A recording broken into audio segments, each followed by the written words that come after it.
Hello and welcome back to the Earthdawn Survival Guide, the podcast for all disciplines, paths, players, and game masters, with your questers Josh and Dan. I am Dan.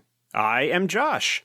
And on today's podcast, we will be discussing all things thaumaturgical. Thank you, Kagorsi, again, because we're going to wrap up part 2 of the Elementalists, higher tiers, Warden and Master tiers, and yeah, kind of tie these 2 episodes together. The last one, I think, was episode 29. So we are revisiting 90 some odd episodes later, and we're not going to talk about that one. So if you have any questions for us about anything you're going to hear in the Elementalist episode part 2, feel free to contact us at edsgpodcast@gmail.com.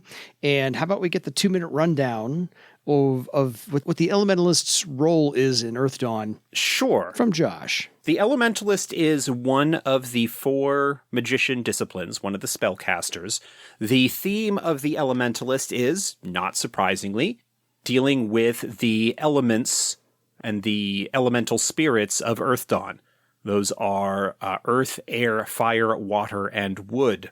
Their spells and abilities frequently revolve around those elements in some aspect, and their most common approach and goal is the maintenance of the natural balance that exists in the world between the various elements, and not necessarily seeking to promote one element at the expense of others. Although there are individual elementalists that may decide to specialize in a particular element, that is not something that is especially common. Fair enough. And look at that, all done in 60 seconds. Awesome job, Josh. So let's get right into the nitty gritty. At 9th Circle, because everybody gets something special at 9th Circle, I've said it before, I'll say it again. The Elementalist is no different, and they get something called Earth and Wind. No fire, not that band. Sorry, that's not what we're doing here. Earth and Wind. The Adept takes 2 strain and makes an Elementalism test, and if successful, they may either create a circle of Earth with a radius of 2 yards per success that grants it all allies within it a +3 mystic defense.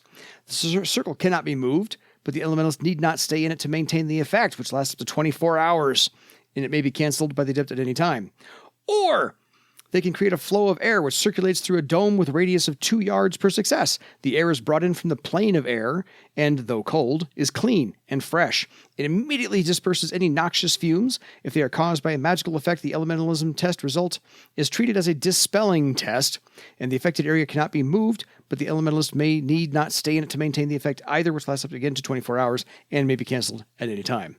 This is the follow-up to the 5th Circle Elementalist ability, Fire and Ice, which deals with the other 2 elements.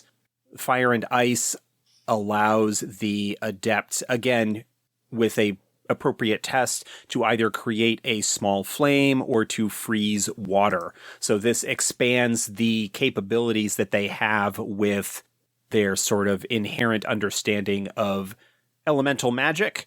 In this case, the effects are a little bit more potent than they are for the 5th Circle ability.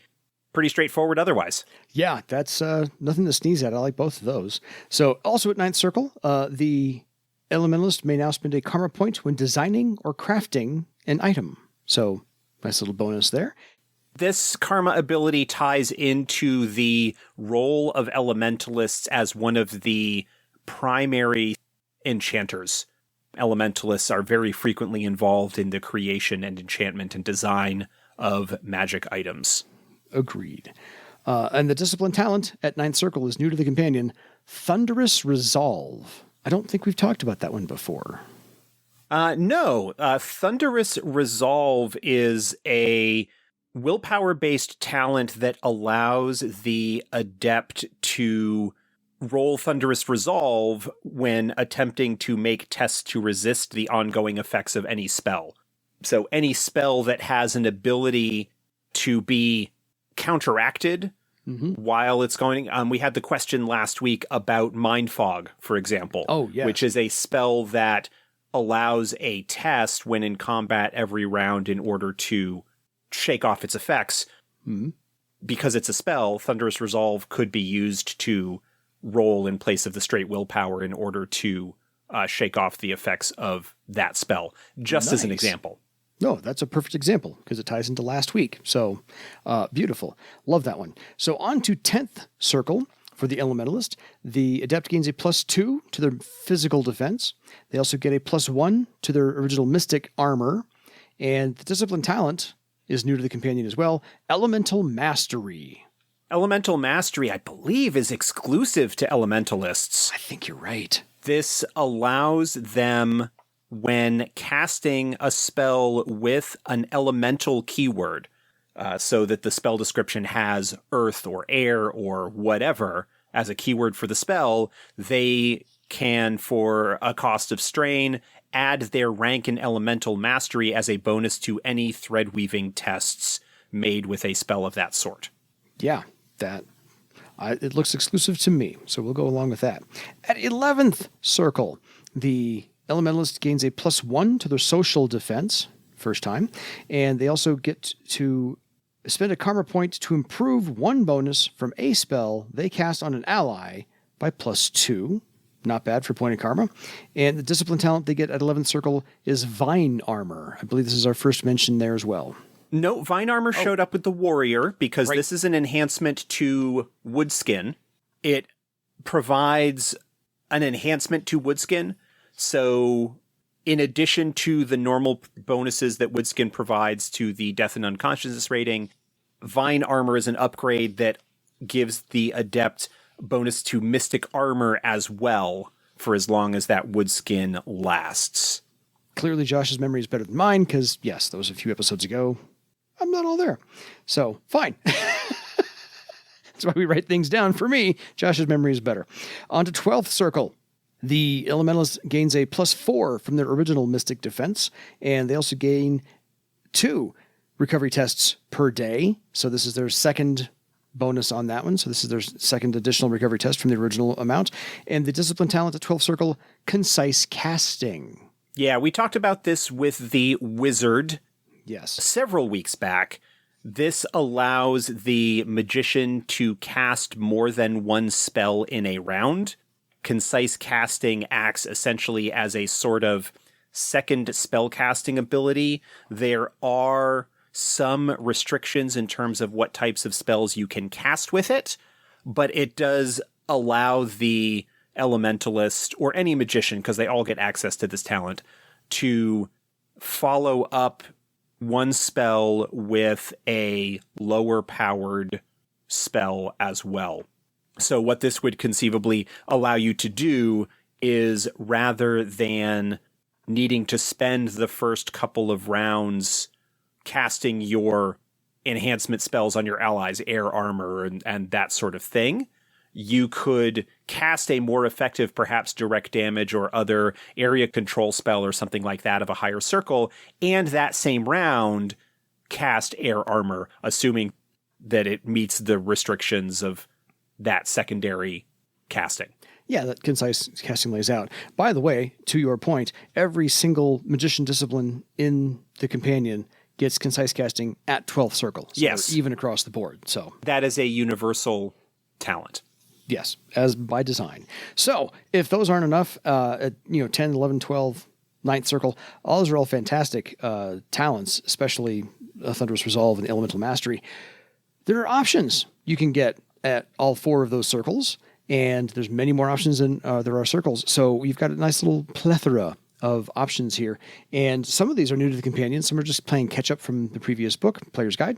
So the latter of the list is Evidence Analysis, Iron Constitution, Suppress Curse, and Temper Flesh. Yeah, all of those are talents that appear in the Player's Guide, relatively straightforward in terms of what they do and should require very little explanation for why they would be available to the Elementalist just later than they are for disciplines where they are a little bit more core concept. Agreed. So on to the new stuff for the Companion and the Elementalist. Other Warden talent options, aside from those 4, Armored Matrix. This is the upgrade to the spell matrix that is available to all casters once they reach Warden tier. It acts the same as an enhanced matrix in that it holds a spell along with a single pre-woven thread for the spell. The advantage that the armored matrix has over the enhanced matrix is that the armored matrix has a higher death rating and has some additional built-in armor, making it more resistant to things that might try to damage or dislodge the spell that is contained within the matrix. Considering that a lot of those abilities also show up at Warden tier, that's pretty self-explanatory. And yeah, nicely designed there. That's not a bug, that's a feature. Contest of Wills. Contest of Wills, this is the first time this has shown up because it only shows up for 2 disciplines.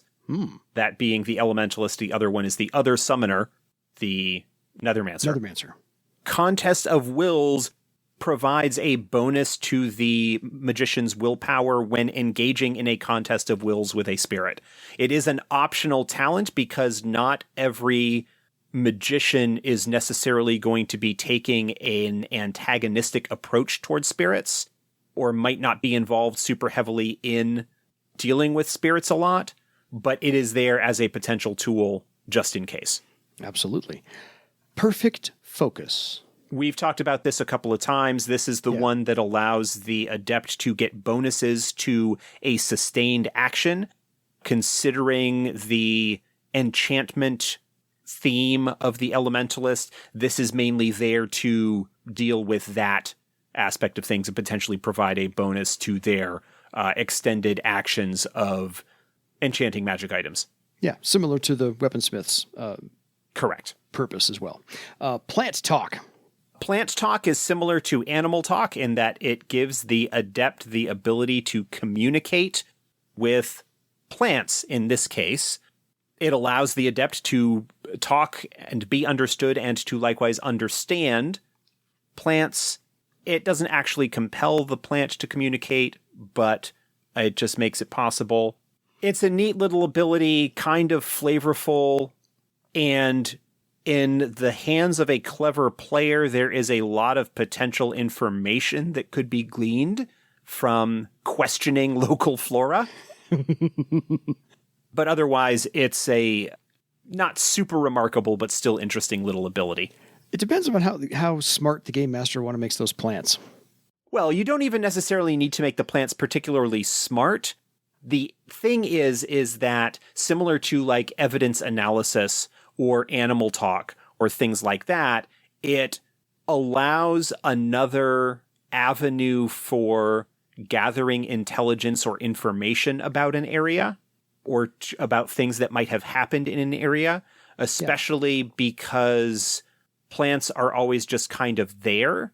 And while their focus and personality and so forth might be somewhat different than you would get from a normal person, there is still potentially useful information that you could get from them.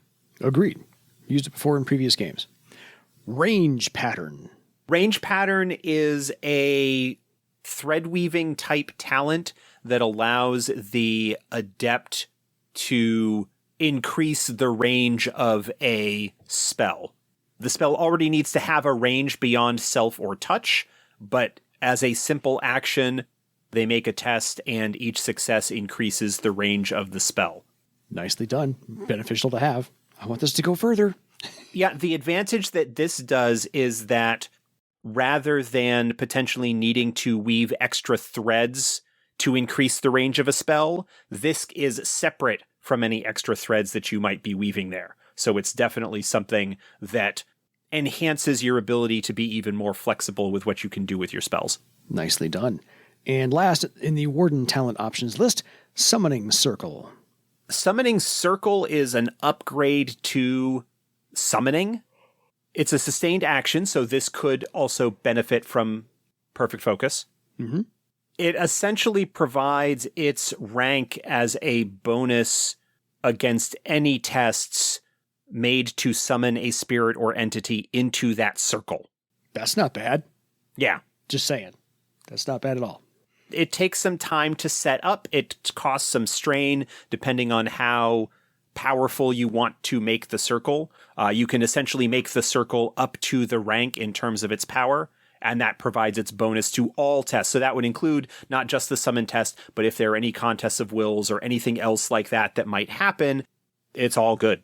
Yeah, no kidding. There's a few circles to go, folks. Those are awesome options. I'm not going to lie. So 13th circle, and again, every discipline gets something fantastic at 13th circle. They are no different.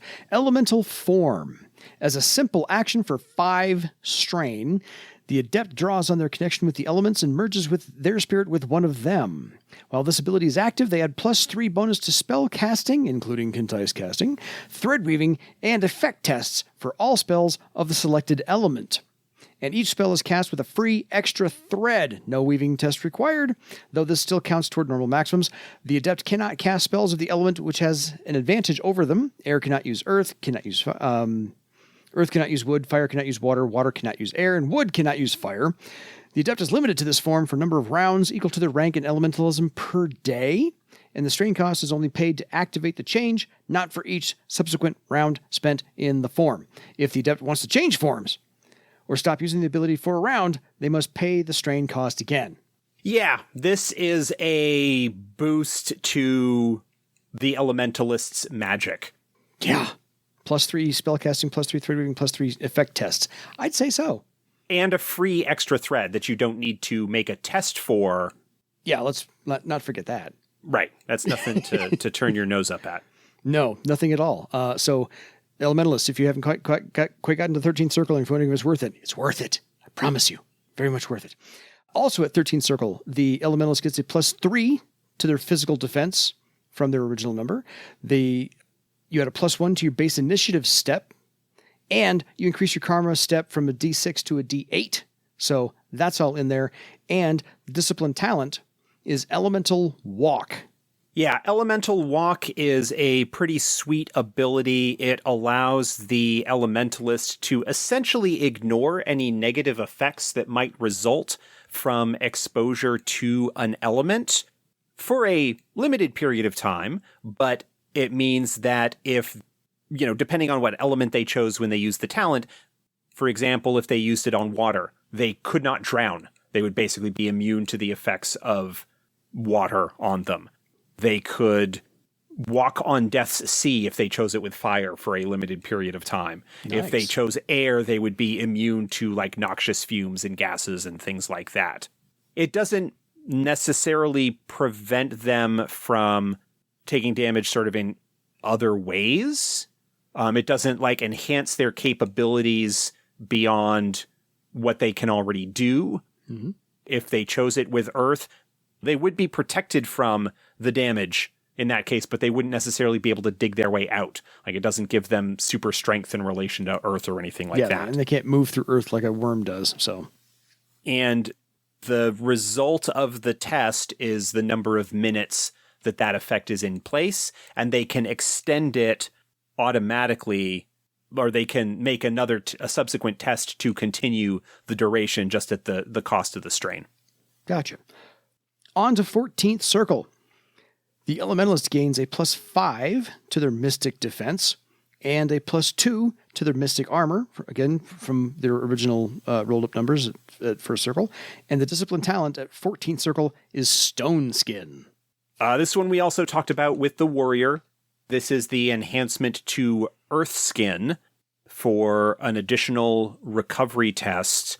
They get their rank in Stone Skin as a bonus to Earth Skin, and it increases their physical armor as well.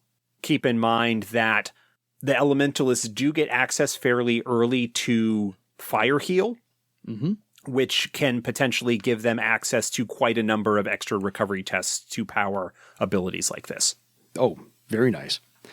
So on to 15th circle. The Adept finally gets, so they've hit a +3 physical defense and +5 mystic defense, and in 15th circle they get their final +2 to social defense, and they get a total of 3 now additional recovery tests per day from their original roll-up, and the discipline talent at 15th circle is Spliced Weave. Spliced Weave, which is available to all magicians at 15th circle. This is multiple attacks with thread weaving, sort of. They decide how many additional thread weaving tests they are going to make, and decide beforehand, but it does allow them to weave even more threads, makes it a lot easier in some cases to get those high thread spells, especially with additional threads and things like that, without needing to take a lot of time. All very cool stuff, but we're not done, because there are some master talent options you can get as well. I believe there's 8 listed here, but you only get to pick 3 because you've got 13th, 14th, and 15th circle. That's it. So choose wisely if you didn't want to borrow something from the Warden talent options as well. There's only one not new to the companion, and that is Life Check. Yep, that's the one that if your total damage goes above your death rating, you may make a recovery test, or technically a life check test, in order to reduce your actual damage, and if it keeps you alive, then you are not in fact dead. But again, it's an option. It's not a discipline talent. So if you don't have it and you're still dead, you're still dead. That happens. So the other list is, just in one at a time here, Burning Vigor. Burning Vigor is useful. It is a strength-based talent that allows that talent to be used in place of any raw strength test, not including damage, but it also provides bonus recovery tests equal to the rank in Burning Vigor, which can be used to power abilities like Wood Skin, Earth Skin, Stone Skin, and stuff like that. So if you didn't have Fire Heal, or you hadn't used it for some reason, you could still potentially pick up a bunch of extra recovery tests here. Yeah. Burning Vigor works well with the Elementalist as well, because they've got a couple of higher circle spells like Grove of Renewal that also are sort of powered by recovery tests. So that's something to keep in mind, and possibly have this as another source for that. Exactly. Casting Pattern. Casting Pattern is similar to Range Pattern in that it is a simple action that provides bonuses to the spell casting test that the adept might be making. So providing a bonus to their ability to successfully cast the spell. Nice. And then Effect Pattern. Effect Pattern is the same basic idea, but does it to the effect step. So at the Warden talent options, we had Range Pattern as an option. And now Master talent options, we have Casting Pattern as an option and Effect Pattern as an option. So all these pattern talents are in the higher tiers. On to Second Chance, which we've talked about with everybody. Yeah. Next, Shared Matrix. Shared Matrix is the top tier matrix that's available. The rank in Shared Matrix indicates the total number of spell circles that can be included within the matrix. So if you have Shared Matrix at rank 6, you could have a Circle 6 spell, you could have 2 Circle 3s, you could have 6 Circle 1s. Woo! As long as the total number of circles adds up to the rank in the matrix, that's the spells that you can have in it. The only drawback is the Shared Matrix does not hold any threads pre-woven. So anything that you put in there that requires threads, you would have to weave those all normally. But still, that many spells at the ready. Potentially. Yes. That's fantastic. And again, you should be waiting for the master tiers on that one. 2 left. Shock Treatment. Shock Treatment allows the adept to force somebody to make a recovery test.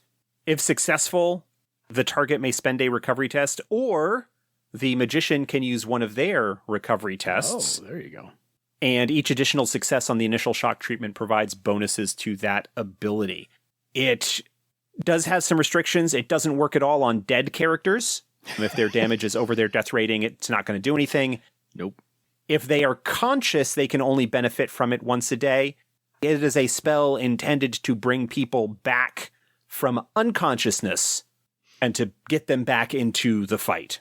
So that narrow window between unconsciousness and death, this is where it's really good.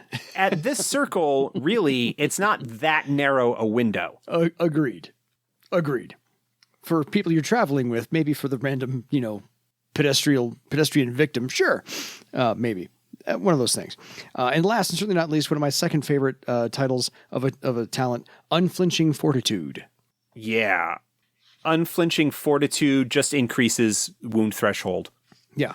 Which is why it's an option. It's a straight up bonus. Discipline talent, but still, it's there. And if you like that, wound threshold rarely ever changes. So one of those things. So having said all that, having gone through all this and having had Josh play a Nethermancer spellcaster for at least a couple of years now, suggestions, I know they're always case specific depending upon the party and the adventure you're playing and whatnot. Best of the best talent options? Look, personally, when I play a magician, I am looking at spells. I understand that, especially when you get up into Warden and Master tier, there are not any new spells that are available yet, and so that might not seem to be the best way to go. But picking up your additional matrix talents, especially Share Matrix, so that you could have a lot of low circle spells ready to go in one matrix right away, could be particularly handy. Range pattern, casting pattern, effect pattern, all three of those would be something that would be worth looking into if you are definitely going to be more of a caster approach. Alternately, there's not a lot in like huge support of it, but if you are dealing a lot with spirits, looking at Contest of Wills and Summoning Circle out of the Warden tier, if you want to enhance your ability to deal with spirits, if you've got a game that's going to be using those a lot. And obviously by that point you would have a pretty good idea that that's the case. They might be worth looking into. Yeah. And then the other option is Elementalists frequently end up in kind of a healer / party support role in that regard. And so looking at things like shock treatment. Yeah. Or burning vigor or anything like that that would enhance your defensive capability, where you would be able to sort of get in up close to have spells like Grove of Renewal go up, or to be able to use shock treatment or that sort of thing on your fellow party members. The other advantage of getting kind of up close like that is you wouldn't necessarily need to worry about range pattern, being able to have your sort of short range damage spells pack a punch because you'd get in close to it. So that's the other kind of thing that you would be looking at. You might want to look at Suppress Curse out of the Warden tier as a way of helping mitigate negative spell or creature power effects that might be harming your allies. Temper Flesh is really good as a defensive ability in that regard. So yeah, there are definitely some good choices there. I think out of all of them, Second Chance, there really are, like, everything else is a better choice than Second Chance in the Master tier. I would say Shared Matrix, and then depending on whether you are more like actual spellcasting focused or a little bit more support focused, looking at Unflinching Fortitude to perhaps boost your wound threshold, Burning Vigor to give you additional recovery tests if you're not going to be getting those from Fire Heal to power your Vine Armor and Wood Skin and Earth Skin and Stone Skin, all of those discipline talents. I think there's a lot of pretty good options there, and the ones that you take will really depend on, again, as always, the makeup of your group and what sort of game you've got and the role that your character has grown into over the course of the campaign up to this point. Yeah, fair enough. I have almost always had somebody play an Elementalist in one of my campaigns. I think they're like the second most popular, if not the most popular, magician to play that I've come across anyway. That's my experience with them. Yeah, the Elementalist is relatively straightforward. They get a lot of spells that are pretty easy to understand in a certain regard. There's a very strong theme that is obvious from the very beginning. And so being an Elementalist is understandably one that draws people to it. I know that some people tend to be a little bit disillusioned because they don't end up doing a lot of direct damage as a magician. Some people do come to the Elementalist expecting it to be kind of a blaster, and there's not really any real combat magician where their focus is just dealing damage with spells. Yeah. They have the ability to do it, and some of the Elementalist spells are among the most effective in-game in terms of combining damage with crowd control. When you look at something like Blizzard Sphere and whatnot, they have some really good, like, physical area zone control kind of stuff but they also have a really, really good suite of support spells and abilities in terms of stuff like air armor or air mattress to help speed recovery, heat food, Grove renewal. When you get into higher circles, that helps out sort of in combat. If you're looking for a sort of healer type magician, the Elementalist is the one that is sort of most suited to that, although there are a couple of spells in the Nethermancer kit that can kind of help out with that as well.